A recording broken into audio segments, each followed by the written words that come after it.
Hello friend, welcome back to my YouTube channel. Friend, कभी कभी ऐसा होता है कि हम जब कोई सीरियस पेशेंट को आईसीयू में लेते हैं या फिर वो पहले से ही मतलब वहाँ से टफ कंडीशन या फिर मेडिकल कॉलेज या फिर आउटर साइड से पेशेंट जब रेफ़र होके कहीं सिटी में अलग हॉस्पिटल में आता है,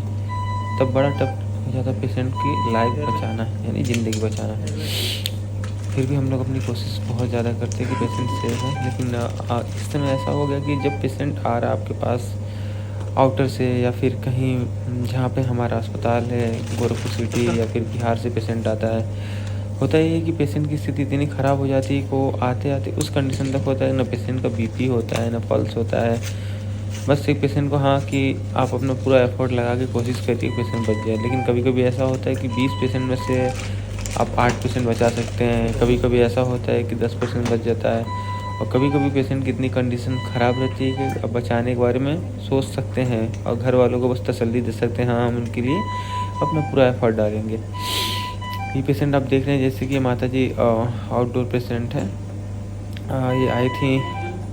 बिहार से शायद अपने इलाज के लिए, लेकिन इनको कुछ अस्पताल में रुक के ट्रीटमेंट दिया गया, फिर वहाँ से कहीं और भेजा गया, वहाँ से कहीं और भेजा गया, देन लास्ट में आती हैं गोरखपुर इलाज के लिए। यहाँ पे आती हैं, फिर इनकी कंडीशन के अकॉर्डिंग इनको ट्यूब डाला जाता है, वेंटिलेटर पे रखा जाता है, लेकिन स्थिति इतनी ख़राब रहती है इनकी कि इनके घर वालों को एक्सप्लेन करके बताना पड़ता है कि अगर मोर देन 24 आवर्स अगर सर्वाइव करती हैं, देन हम कुछ सोच सकते हैं इनके बारे में। होता भी है कि हम लोग बहुत ज़्यादा मेहनत करते हैं अपनी पूरी टीम के साथ, विथ सारे स्टाफ, सबका एफर्ट अच्छा रहता है। आफ्टर 24 आवर्स मतलब पेशेंट को वाइटल्स या फिर सारे ब्लड टेस्ट करने के बाद हमने देखा कि मतलब पेशेंट की बहुत ही पुअर प्रोग्नोसिस थी। अब मुझे लगता है कि आफ्टर 48 आवर्स पेशेंट सिचुएशन का ख़राब होता गया, ऑक्सीजन डाउन चला गया, वेंटिलेटर पे, बीपी पल्स कुछ नॉट रिकॉर्डेबल होता गया। धीरे धीरे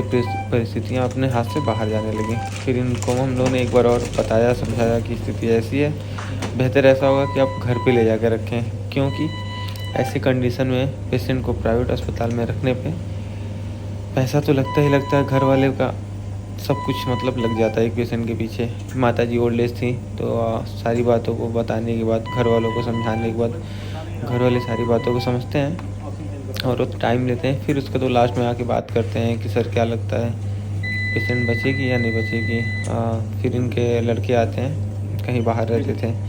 उनसे बात होती, प्रॉपर काउंसलिंग करके उनको समझाया जाता है कि पेशेंट को रखना उचित है, लेकिन हाँ, हमारे प्रोफेशन में हम नहीं कह सकते मरीज़ नहीं बचेगा, लेकिन हाँ, पेशेंट 98% नहीं चांस है, 2% चांस है। फिर इनका लड़का सेल्फ डिसीजन लेता है कि ठीक है सर, हम लोग उनको घर शिफ्ट करेंगे। देन तो हमारे यहाँ से पेशेंट बाय एम्बुलेंस इनको शिफ्ट किया जाता है और उनको बताया जाता है प्रॉपर कि अम्बू को कैसे कितने देर में दबाना है। विथ ऑक्सीजन ये लोग घर पे लेके जाते हैं और घर जाने के बाद फिर वो कॉल करके हमसे बात करते हैं कि सर पेशेंट को कैसे ट्यूब निकालना है। सारा प्रोसेस बताने के बाद वो लोग शायद अपने सेल्फ एक्सट्यूएट करते पेशेंट को। आजकल सबसे बड़ी समस्या ये रह गई है पेशेंट में कि पेशेंट आपके पास फिट एंड फाइन नहीं आता। फिट एंड फाइन मतलब एक पेशेंट होता है कि फर्स्ट स्टेज में आपके पास आ जाता है, और एक होता है कि पेशेंट उसी स्थिति में आता है जहाँ आपको यस या नो में जवाब देना होता है। बहुत सारे ऐसा होता है, बहुत सारे हम लोग के भी अस्पताल पे ऐसा होता है, बहुत सारे ऐसे पेशेंट आते हैं आरटीए के, घर पे अड़ोस पड़ोस से लड़ाई झगड़ा हो जाता है, फिर वो पेशेंट ये लोग काफ़ी टाइम वेस्ट करके फिर अस्पताल लेके आते। देन वहाँ पे मेरे द्वारा ही कितने मरीजों को